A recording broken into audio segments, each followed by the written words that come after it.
Tema fresquinho para a gente falar agora sobre direito bancário com a inovação que o Congresso está trazendo lá no Marco Temporal das Garantias. Pessoal, o Congresso aprovou um projeto de lei, o Senado já.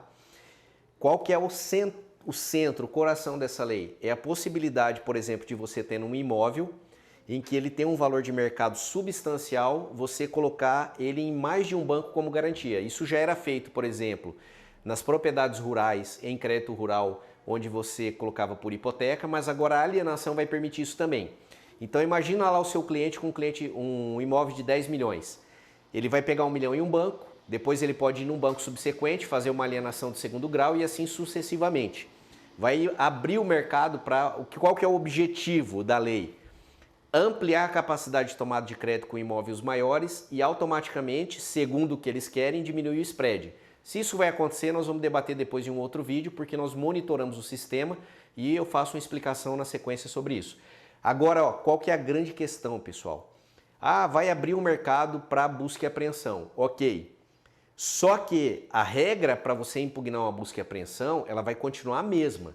Não é essa lei que está alterando a maneira como eu vou discutir, por exemplo, a descaracterização do direito de busca. Para eu descaracterizar a busca e apreensão, basicamente eu tenho que olhar se houve a notificação extrajudicial ao endereço do devedor.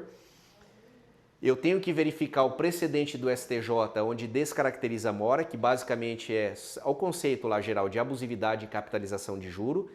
Fora isso, não há nada inovador nesse sentido. O que a lei está dizendo que a gente vai poder impugnar? Então, por exemplo, ela vai trazer na busca e apreensão o direito do credor, como na questão dos imóveis, fazer a busca do bem de forma extrajudicial. Então, basicamente, funcionaria assim.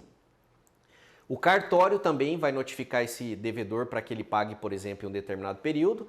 E eu acredito que vai se buscar o auxílio da Polícia Militar para que com o oficial do cartório se faça essa busca. Provavelmente. Tá? Agora, olha só. Atenção a essa legislação aqui, ó.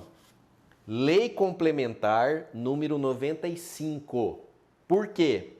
Lá no artigo 7º dela, tá? Essa lei trata da formação do processo legislativo no Brasil. Lá nas competências, por exemplo, de quem pode legislar, lá no artigo 45, salvo engano, em diante da Constituição, sobre como fazer uma lei complementar, uma lei ordinária, um decreto-lei, enfim. Quais têm competências para legislar sobre determinadas matérias, mas ela vai dizer assim, olha, essa lei ela vai tratar do sistema legislativo do Brasil. Como é que se forma uma lei? E no artigo 7º, ela tem um negócio muito interessante. Ela vai dizer, o artigo 1º, o motivo da lei, ele vai dizer o para que a lei foi criada. Ele não pode ter o que a gente chama de rabo de foguete no meio. Eu não posso falar, por exemplo, de uma lei que fala sobre mineração e no meio dela eu estou falando sobre um título de capitalização, por exemplo. Eu não posso falar sobre, por exemplo, numa legislação sobre o mercado imobiliário e lá no artigo 28 dela eu tratar de capitalização de juros, porque são coisas distintas, não é o objeto do artigo 1º. Como o projeto de lei 4188 de 2021 está tratando do marco temporal das garantias, que é para questão de imóvel, a legislação lá no meio dela vai falar sobre a busca e apreensão. Ó, são temas distintos. Então, o que tem nesse momento aqui? Ó, uma inconstitucionalidade. Ok? O que você, advogado, vai fazer? Você vai abrir a sua petição, a hora que essa lei estiver aprovada, e você for defender um cliente que não quer sofrer uma busca e apreensão via extrajudicial, e você vai fazer um pleito de declaração de inconstitucionalidade pelo sistema difuso.